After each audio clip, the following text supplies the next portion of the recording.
So I've created another Botnik random generated story. You might know them from the Harry Potter book they released a few years ago. So here we have Harry Potter and the Song of the Sleeping Bird. There's some very wacky storylines here with Dumbledore maybe being a bad guy, very important plot to kill Professor Slughorn, and something going on between Harry and Hermione at one point. So I hope you all enjoy it, and I'd love to hear your theories about what's possibly going on. Harry Potter and the Sound of the Sleeping Bird. Chapter 1: The Advanced Potion Ingredients. Harry's face was bruised and puffy. The room was full of golden plates from the kitchen. Hermione looked at him with a feeling of great interest before tapping Ron's arms and joining Harry at the table. "You're not telling me what you're doing with the quaffle from the Ministry," she said. The door opened and 3 people came swarming over him to shake their heads. His wand hand was shaking badly and Hermione stood up to get seriously annoyed at the sight of Voldemort. "I'm not going to be here for dinner," Voldemort said. "The Ministry of Magic has asked me to teach at Hogwarts School after the feast." Hermione and Harry felt slightly irritated that the headmaster was not remotely interested. Nothing had happened to make Dumbledore understand. He had to start discussing the matter over drinks. Harry knew that Dumbledore would not let them through the gate of magical cooperation. They had to do something extremely interesting. "Is there any point in telling the truth now that we've got the chance to kill him in front of my father?" asked Harry. "We haven't got time to waste. We need to find out what Malfoy's up to. When we get back to the Ministry of Magic, you know what to do," said Hermione. Harry and Hermione set off for Malfoy's pale cheeks. Each cheek was going to cling to Harry's forehead. In front of Dumbledore's office was the unmistakable voice of Draco Malfoy. "I think I'll get all 3 broomsticks, to be honest. It is essential to get rid of Horcruxes," Malfoy shouted. Harry quickly reached out to touch some invisible line and began rubbing his knuckles in his hand. He was going to bring them inside Dumbledore's office without waiting for Malfoy's pale cheeks. "You're supposed to be in trouble with the Dark Lord. Tell me what you're doing here in front of magical cooperation," Malfoy asked. "I don't care. I'm not stupid enough to worry about that. Now get out of here," said Harry. Hermione whispered beneath the cloak and climbed through the hole in the wall. Ron was staring at Harry with his mouth hanging open again. Harry could see him itching to make sure they were not about to faint. Suddenly Malfoy called out, and right behind him was a loud splintering sound as Dumbledore seemed to come from his pocket. Hermione quickly hid. Harry's face contorted with rage and contempt. "Do you expect me to have realized there are Death Eaters where we're supposed to be?" questioned Dumbledore. "I want to know why you are trying to get us both blankets." "That's not very nice if there might be a murderer," said Harry. Dumbledore stood there staring at his feet. "The Dark Lord's favorite pair of stuffed frogs are here in the castle. We need time for more important matters of magic." Harry looked sideways at Dumbledore as he walked down the passage to his desk.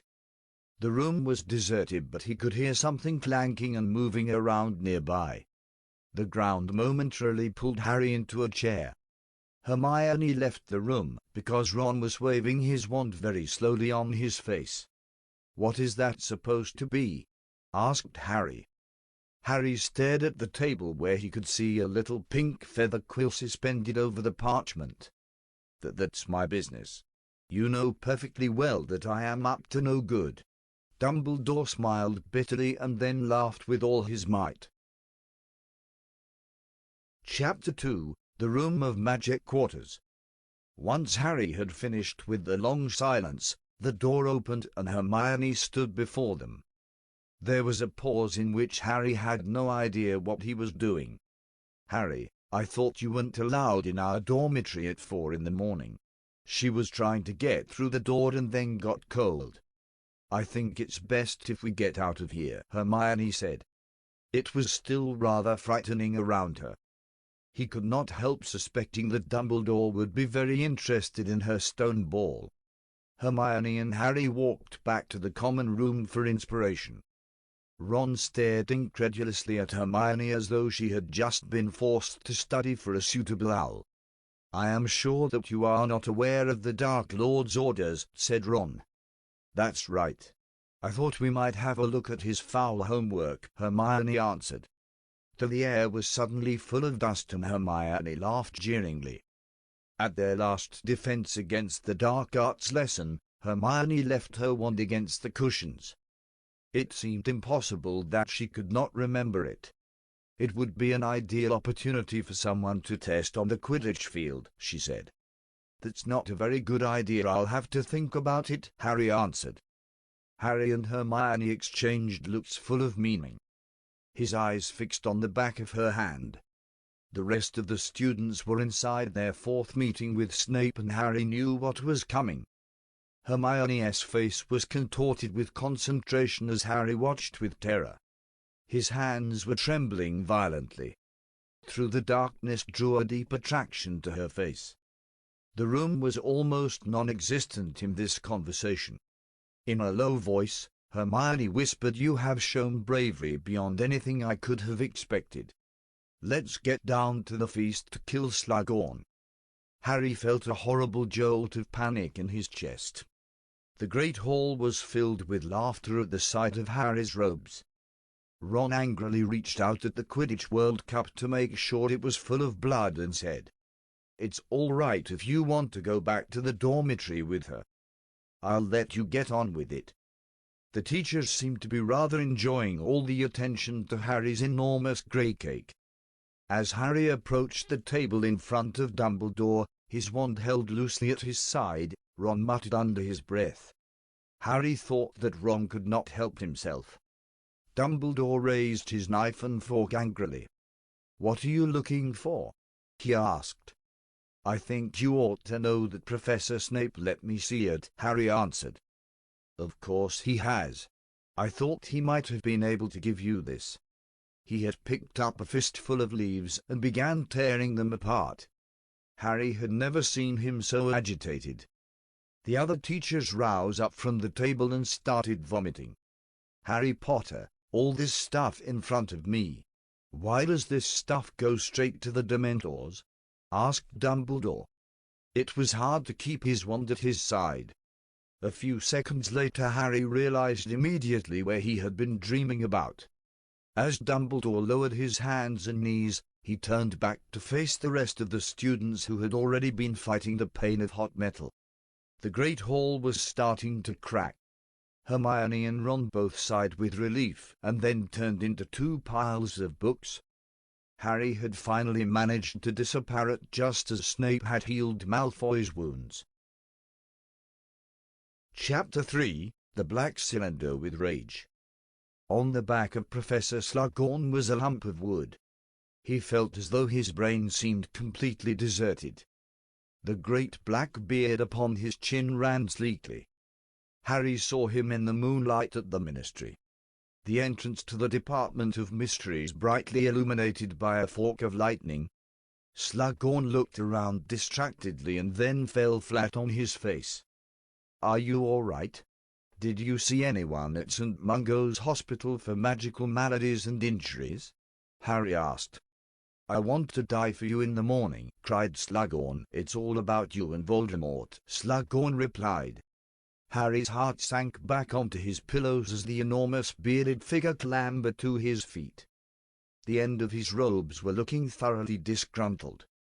His eyes were popping excitedly and Harry saw him glance at Hermione's face. Slughorn had not expected her to look modest. Harry whispered in a hushed voice, "That's not funny. Better get going to kill him because he didn't have any choice." Harry knew why all three of them were looking at him. There was a bang and a flash of bright light. Up in Slughorn's head was a wide toad-like smile. Harry could hear something very large and solid on the ground beneath him. A very long black wizard roared with laughter at the sight of Harry. "I am afraid that you are not strong, Harry Potter. Please, please come back here and live with me," said the dark wizard. "I would like to speak to you. I'm warning you. Do not interrupt me. He turned his attention to the ceiling without paying the slightest bit of attention to Harry. Hermione seemed frightened by his voice. You're just like Professor Snape. I thought you were a bit of a joke, of course, laughed the wizard. Harry could not understand why he said nothing at all for a moment. Then Harry asked, What do you want? People think I'm afraid to kill Slughorn. That's not very nice. The wizard stood shoulder to shoulder with Harry and hugged him. Harry, I know things about Ludo Bagman that would make your hair curl. Just don't get any idea to get rid of him. First of all, we need to find another keeper. Harry looked unconvinced. His wand at the ready to strike desperately. You can do it alone, I'm not stupid. I know that you are here to bring Voldemort's orders to the Ministry of Magic. As they approached the door, Harry's forehead felt slightly irritated. Ron and Hermione gripped each other with tears. The door opened and 3 small rolls of parchment rose vertically against the sky. Then Harry saw it. The High Inquisitor of Magical Mischief was standing there with his spindly fingers clenched tightly around Slughorn's neck.